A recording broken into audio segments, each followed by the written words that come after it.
Welcome to The Explainer. So today we're diving into something really interesting, a set of white papers from a company called Associated Services that lays out a pretty radical blueprint for how to rebuild a business from the ground up after it's been through a major crisis. The sources really kick things off by asking a pretty fundamental question, a choice that every single business faces when they're trying to get back on their feet. So do you spend all your time and energy just fighting fires, dealing with one emergency after another? Or do you step back and actually rebuild the foundation so those fires don't start in the first place? This choice, it's the heart of this entire transformation plan. So here's our game plan. We're going to walk through this whole thing step by step. We'll start with the core problem, a company totally adrift, and follow the logic all the way to the practical first steps they proposed for the future. Okay, so first up, a company adrift. The first document paints this picture that I think a lot of us will find familiar. It's a company trying to recover after the pandemic, but they're just stuck in this chaotic, reactive cycle. But here's the thing, all this firefighting, it's just a symptom. You've got these much deeper, systemic problems festering underneath. Things like widespread inefficiency, absolutely no clear vision, and, wow, a serious lack of good training.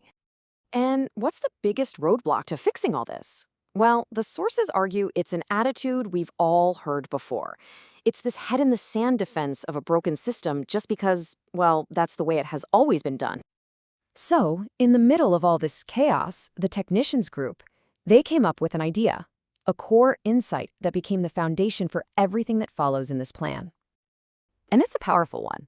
Basically, they said, look, if your product and your service are failing, it literally does not matter how good your sales team is. I mean, think about it. If the machines don't work and repairs are slow, you're going to lose those customers no matter how great the initial sales pitch was. This means the whole company has to shift its perspective. The technical side isn't just some cost center, it's the essential backbone of the entire business.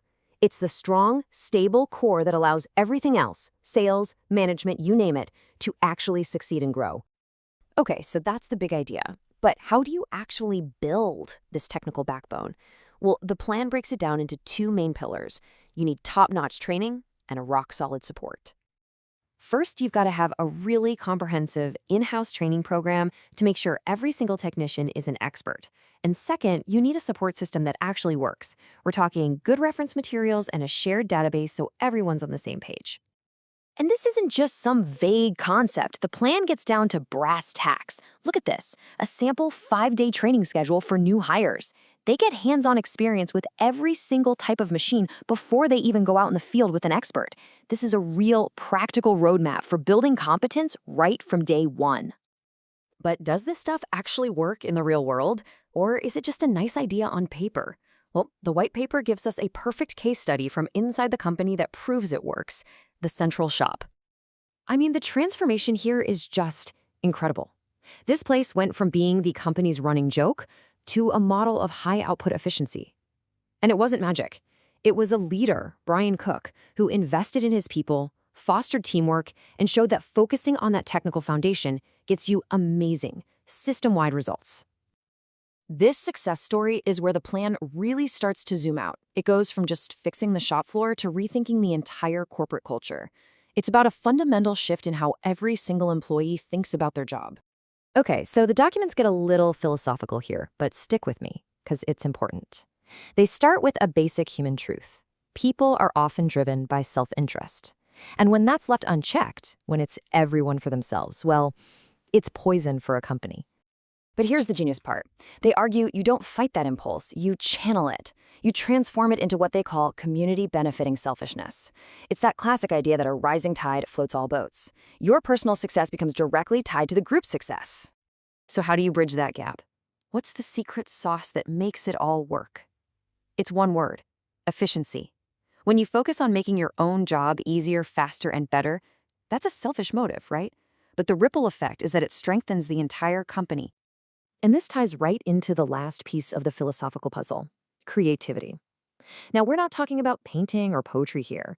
In this context, creativity is problem solving. It's the engine that drives that efficiency we were just talking about. All right, so we have this grand vision, this new philosophy. It sounds amazing, right? But where do you even start? The plan is smart. It grounds everything in one single practical tool you can use right now. The long-term vision, now that's the real game changer. Imagine a massive database that tracks every single machine, every repair, every part across the whole system. Think of the power of having all that data at your fingertips. But you don't get there overnight, and the plan knows that. So the journey of 1,000 miles begins with a single step, a really clever Excel workbook. It lets technicians use wireless scanners to track parts, generate orders with a click, and even create expense reports. It's the very first tangible step toward that data-informed future. And this is what's so brilliant about the whole blueprint. This one tool, it's the entire philosophy in miniature. It's practical, it's laser-focused on efficiency, and it was developed from the ground up by the very people doing the work. It's not just talk, it's action. So, ultimately, the white papers leave us with a pretty challenging question to think about. When you look at your own company, what's the real threat? Is it the competition out there? Or is it your own internal resistance to just doing things a better way?